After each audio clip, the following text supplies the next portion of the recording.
So let's say there's no business need or trigger for you to look out for a solution for any problem in the enterprise. Um, in that case, what is it that founders, and there's a lot of founders here, what is it that they can do to grab your attention? Because you're not looking for anything in that space. So I actually have an example for this. Um, we weren't looking for a solution very early, but we had somebody reach out, trying to recreate how they reached out. I think they reached out to someone else at the company who then came and said, "Hey, I was talking to somebody about this. Would you want to engage in a conversation?" And it was a solution that has merit, and it created a thinking pattern that we didn't have before. And so they actually got into an initiation of a conversation by not even starting with IT. They did it through their network. It happened to be somebody who worked at Zuora, and then that person came and said, "Hey, I was talking to somebody about this. What do you guys think?" And so it's very early times. I don't know how it'll pan out, but it definitely generated thinking in an area that we were not actively trying to address. And that can happen. And it happened in a roundabout way, but it is a path. Yeah, I have a story. As I said, we have like 250 plus apps. It doesn't mean that we don't have we don't have gaps in our product portfolio. And sometimes we may not even know that we have a problem or we may have the need. So that's why we all go to conferences and events and look at solutions, right? For example, we were in the Gartner conference a couple of weeks ago in Orlando, and half the time I was walking through the demo halls, the expo halls. Okay, who are the new vendors who are doing something? I skipped all the established vendors, right? I went directly to the space where all the newer vendors were there because I always feel that they are the ones who are driving innovation and solving the problems. So a year ago, like any other company, we have to manage our Mac devices worldwide. And somewhere I came to know in my initial months that it takes a lot of time to manage the MacBooks. But it was not an issue. It's not a top priority or anything like that, right? Then I came across a vendor named Kanji, if I'm not sure if you're familiar with them, right? I was thinking, okay, I know that I've seen this problem happening, but it's not a priority.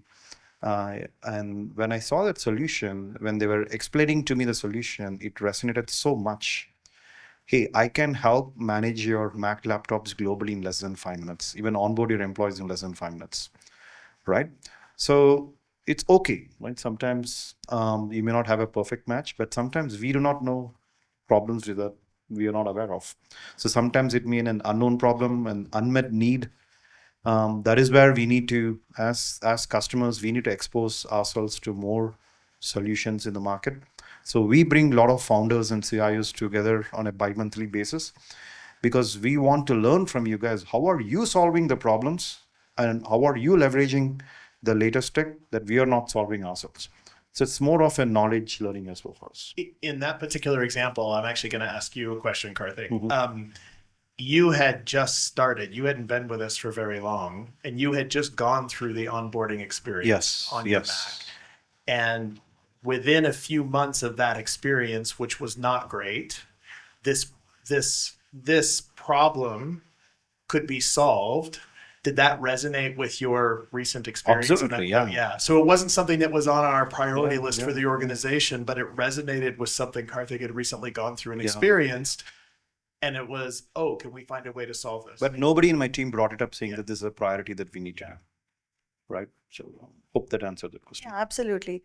You also spoke about being at Gartner and events, right? So that's clearly one channel for Yes. founders to be at Absolutely. because clearly that's where you guys go to discover new products and platforms. What are some other channels that they can be available at that you would find new products at, for example? The two channels that I find a lot of value is conferences. After going to Gartner conference, I don't see a need to go to vendor conferences anymore. Like we were at Dreamforce a couple of years ago. It was super crowded. It was becoming more like a networking event. and it was all smoking mirrors on many of the solution demos. But when we went to Gartner conferences or MIT conferences, actually it's more fact-based information, insights that we can use, right? And that is my primary channel. The secondary channel is events like this, right? Events like this where they're presenting the solutions. If I have to prioritize my time, because in Bay Area there's always an event happens every weekend across even other parts of the country, and I like going to those events because I not only see the product, I also get to interact with the people. I interact with other people, and every time I come in, okay, when I come in on Monday, if I tell a product, the team asks me, okay, which event did you go this weekend, right? So right, it has happened many times, right? So events. So if you're taking a bet, um, do a demo, have a booth, and I don't think having a booth like startup companies in Dreamforce is going to help. Personally, I can tell. But small events, localized events, by topic, by domain, is what you'll get the best bang of your buck. Just get yourself out there and keep That's the elevator pitch ready. Don't waste your money in like this big events, because there are like hundreds of you in that event, right? If you are in security space, find security local events. Even if it is only like meeting with 20 people, it's okay to do that, right? So And We also engage with this. sure, please do, please. So we are talking about channels. I'm loud enough. yeah. How much time are you spending on LinkedIn, given the fact that a lot of founders today are essentially becoming video content creators on LinkedIn? And it's something that is being encouraged. And I'm seeing my peers who are in the pre-launch stage, and they're starting off by essentially starting, what this 500 VC did, right? So it's essentially like a setup like this, but done digitally. I can have you on my podcast and a few more of your peers before I even launch my product. So let's say if you are not part of those conversations, do you go on LinkedIn and do you swipe through these shorts? Because that is the running assumption. Someone's told me that everyone is doing this to only sell to salespeople, and so I'm really curious. Are CIOs also doing this? Oh yeah, I do. If you go look at my profile, I do. I think it depends upon now. LinkedIn has become very, very good, not only for getting jobs and opportunities or your networking. If the CIO's profile or let's say Mark's profile has all the keywords, it is almost like TikTok Reels or Facebook Reels now.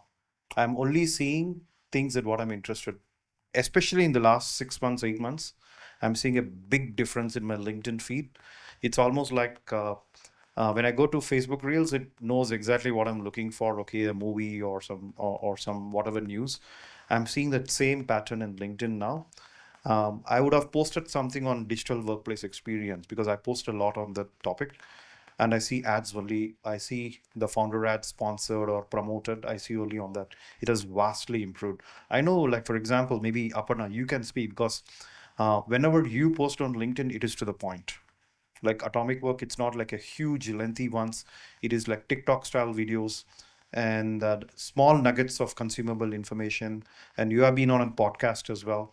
So these, I think you can share some of those best practices as well, right? Yeah, absolutely. And you should definitely connect with our marketing team. Our head of marketing and our entire marketing team is here.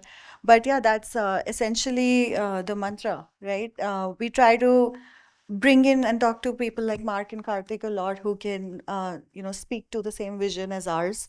But we also try to make sure that the content is consumable, relatable to the people that are talking to us. Something that works, yeah. It works. It worked for us.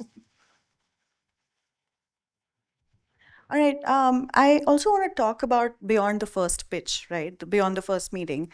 What is it about the company or the product that founders can do? Or when you look at, the company or the product, what is it that stands out to you and makes you want to, let's say, engage with them further? So we sort of touched on this a little bit earlier, but for me, it's about how you engage and your willingness to partner in. We usually we want to POC something, we want a proof of concept it to make it work. Your willingness to partner with us to make that successful. That flexibility is the key driver for me because typically I'm the one that has to operationally enable that when we end up going live. And so knowing how you engage with me, how you bring your team, how we talk about solutioning, that is that is that is key components for me to feel really good about the relationship. You for me the whole relationship. Okay, can I, as I said, right? Can I work with this team? That's my main thing. I know the product may not have all the features on day one, but will this team be able to launch the first few features and launch the next set of features that helps meets my needs and solves my problems? That is a core thing. We're live, by the way. Oh, really? There. We just went live with Atomicwork actually like 10 minutes ago. The team went live. Congrats. Yeah, just happened. We signed the deal in June and we're live today. Yeah. So we tested this. I'm not saying this just because Atomicwork is co-hosting this event, but as a good example, right? That is what we saw in the POC. Okay, because obviously the POCs may not be successful in the first week, second week. Okay, when we pointed out an issue, are they fixing it? Are they coming back? And that has proven now in less than 4 months we went live. So, Karthik, what you were saying essentially is beyond the first meeting and pitch, you're looking at building the right relationship. That's right. You're also looking at execution capability, That's right. right? When you are thinking of, and when a problem pops up that you want to look at, like I know earlier this year when we first spoke, you were thinking about how do I transform the digital experience for employees? How do you decide whether you want to build that capability in-house or whether you want to go and buy something off the shelf? I would say in today's, especially mid-tier companies, I'm seeing because I come from, I worked at Cisco as well, right? And gone are the days where we want to build because there is a lot of budget pressures, right?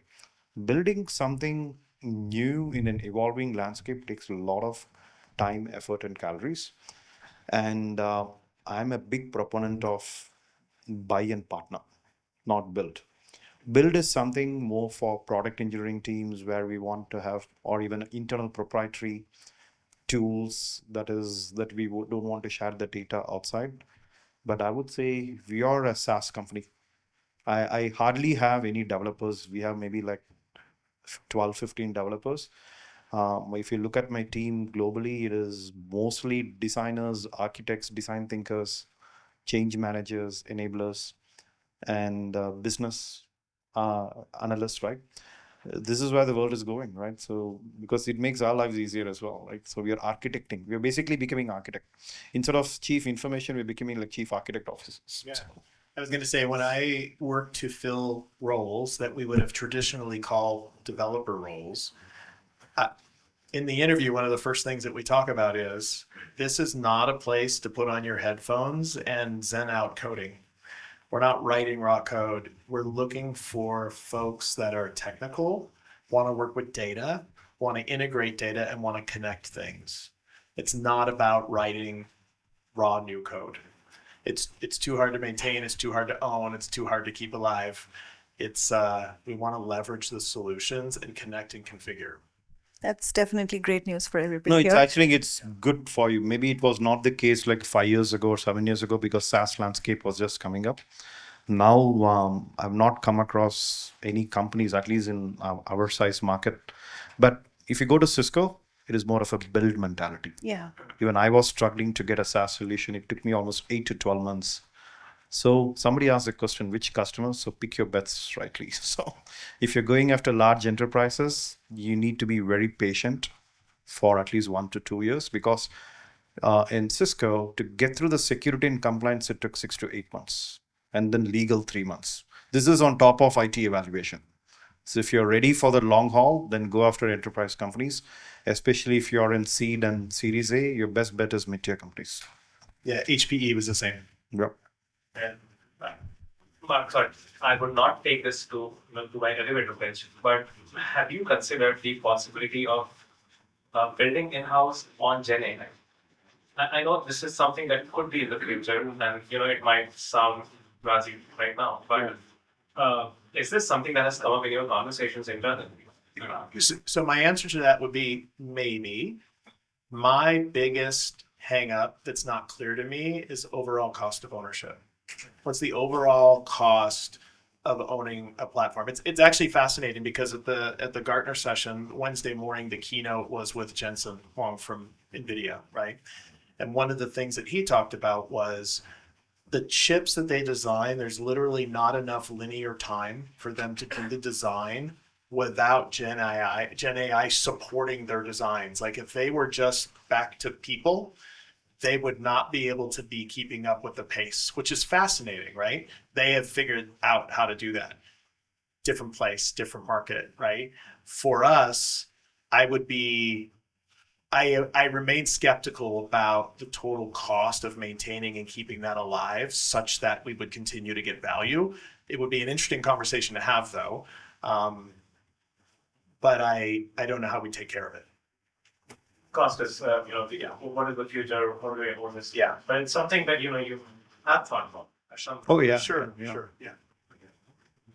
Yeah, so since you mentioned rather than build, you would buy, and that's how you're progressing and architecting. So in the entire scheme of building, borrowing, and buying, I mean, would you say that you rely entirely on buying, or is it a bit of borrow and buy and a bit of What do you mean by borrow? so by borrow, I mean using an existing infrastructure and customer base of a company, but not exactly buying their services, but trying to have a partnership with them, like a contract. Oh, so it's basically build by partner. Yes. Yes. We do very less of partnerships because most of the SaaS solutions come with holistic solutions anyway, right? When I say partnership, it is more between the SaaS companies. For example, with Atomicwork, we want to see, okay, if I have to bring an integrated solution with first party and second party applications, I look at the partnership between Atomicwork and other workflow automation tools or integration companies, right? So that is what we do, a focus on partnerships, right? So because maybe 5-7 years ago it was the case, but not now. So yeah. I have a two-part question. So this is when you're, let's say, close to make a buying decision. The first part of the question is, what is your testing process? And I think you spoke about the POC already. I don't know if you want to add more to that. And the second part of it is more around change management. So post the decision-making process, what's your deployment plan? How do you typically today, right, when you buy software or a solution, what's your deployment plan? There's a lot in that one. The first question, the first part of the question, when we think about how do we test? So for us, it's about establishing clear expectations that allow us to get to a decision point of are we going to implement or not, right? So we try to set metrics. We try to set a bar for here's what we need to get to in order for this POC to be successful. There are some things that we try to set up so we can have clear conversations at the end of the POC about where we are. So it's important to do that because if you get into a POC and you don't know what your end game is, good luck, right? It's going to be messy for everybody. I don't know if you have more thoughts. No, I would say I'm always looking at time to value. If the time to value is 6 months, that doesn't make sense. My rule of thumb is time to value in 3 months. I don't look for weeks, but 3 months. Again, we don't want to be doing waterfall. That's other thing that we look in the vendors. Can this vendor be agile, right? And I'm not looking for all the bells and whistles on the day one of sprint one, right? But can I move into the new house and start living, right? So how soon can I move into the new house and start living is what I look for. Typically, I look for 3 months.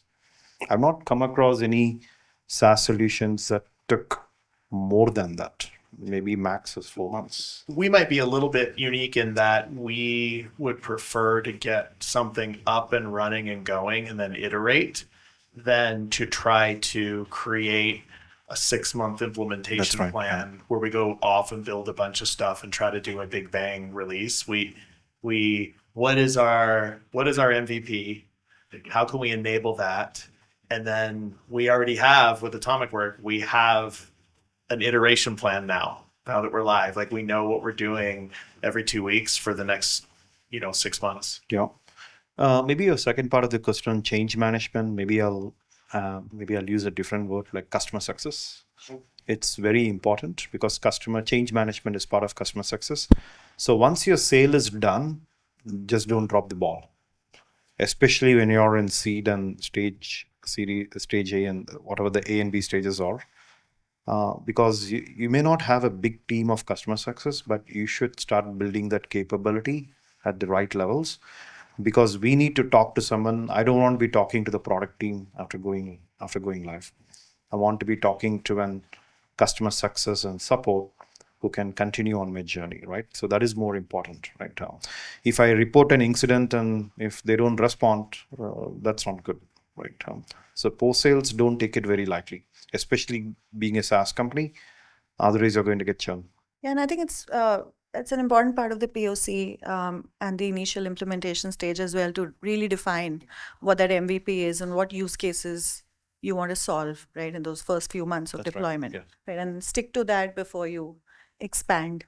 Yeah. A lot of founders. That's a good point. Like POC is typically like 3 to 5 use cases.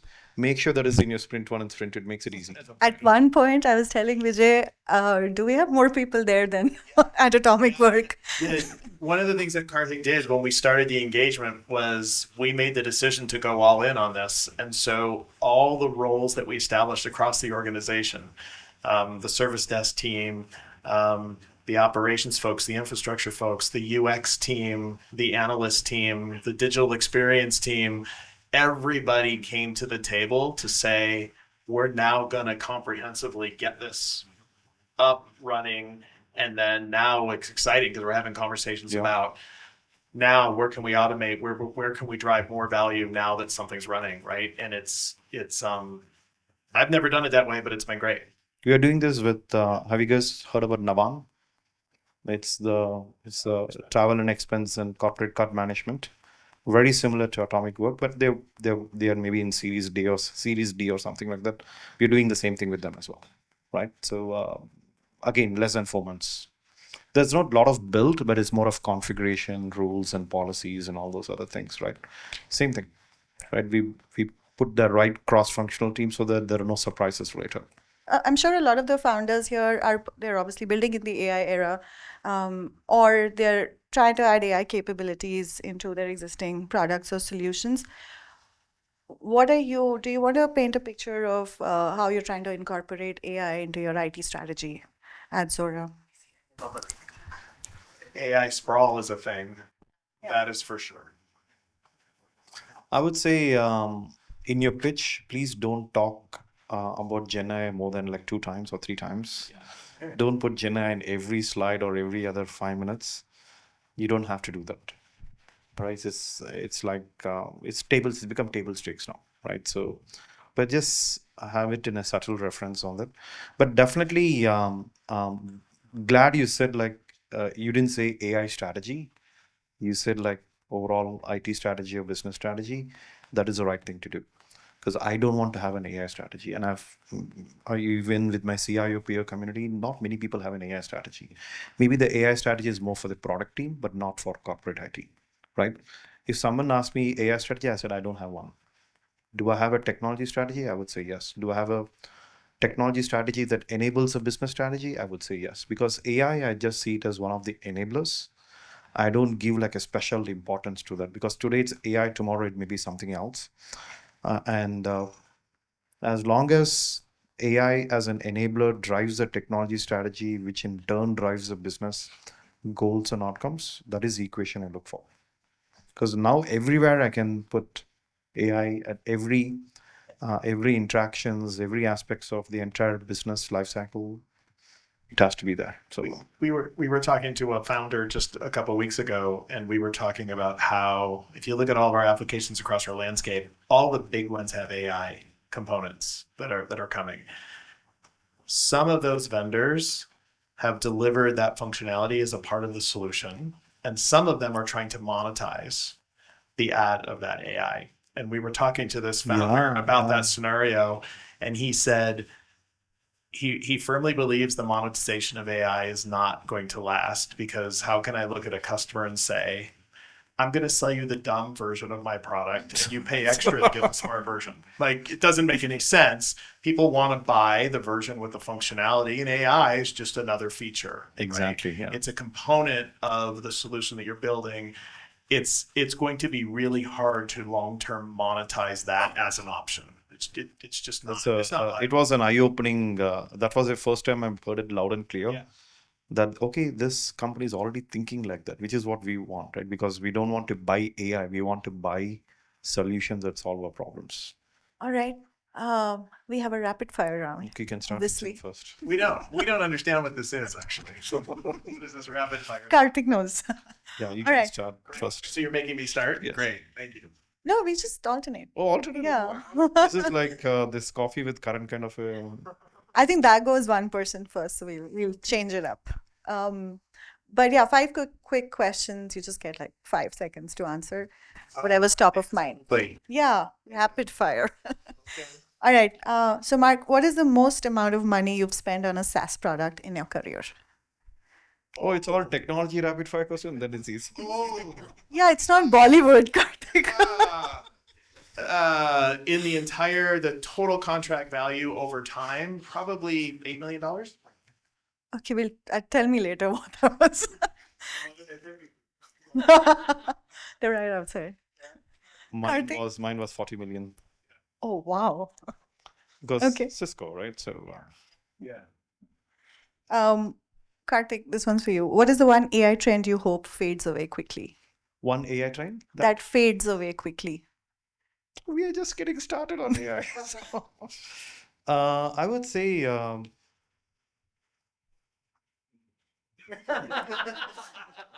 good, Mark. Monetization. Monetization. There you go. I think don't charge. Same thing, yeah. Charge. I see without naming companies, we have all the established vendors in our portfolio as well. I hate when they come and ask 10% more with an uplift. Hey, because we have AI. Hmm. So I hope that goes away. What is the one security rule you've broken the most in the workplace? Mark. Walking away from my laptop without locking it. Mostly my phone. So, because we don't have Oh, that is right. we don't have an MDM that's a priority for next year. But yes. Okay. Yeah. I told Karthik he's going to have to take a BlackBerry soon. All right. What is the one IT process that gives you migraines but has to be done? Procure to pay.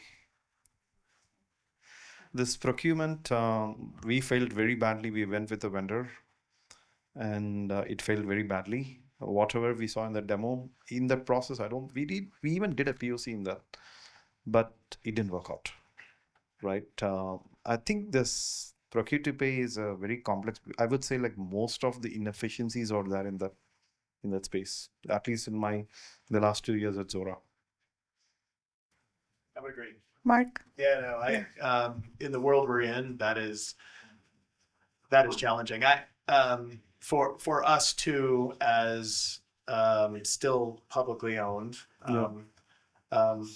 the Sarbanes-Oxley processes are hard. Very hard. Yeah, and so even though compliance is important, because we've been acquired by a private equity firm, I'm looking forward to that ramping down just a little bit. If I have to pick my second least favorite is SaaS management. Oh, Okay. Now we I know like what SaaS solutions, but it's very. I'm seeing some good vendors. We're evaluating a few vendors in that area, but once you cross like 200 apps in your portfolio, it's very difficult to manage that renewal process, the life cycle of the contract. license. So everything still revolves around procurement management. Mark, I thought you'd say asset management. I'm not going to say asset management. Well, asset management is not. I love asset management. All I right. get excited about weird things around here. Last question. What's your favorite cold reach out channel? Is it email, LinkedIn, phone call, none of the above. Oh, WhatsApp. I wonder how did they get my number in WhatsApp? So But I said favorite, not favorite. Yeah. Favorite is LinkedIn, obviously. So because the reason is when someone sends me a message via LinkedIn messaging, I can immediately check on the profile, their company. But if they send it via email or text message, I just glance at it and skip it. Right. So Email is horrible. Email for is me. horrible. I don't even know what to do with the information. It almost, if I get an email that's a completely cold email, it's like I've been given an action item to go figure something out, because I'm not going to reply and say sure, because what I would want to know is never there, right? And so LinkedIn is great because it's only a click or two away from context, and that is huge. Yeah. Thank you so much again. thank you, guys. Thank you.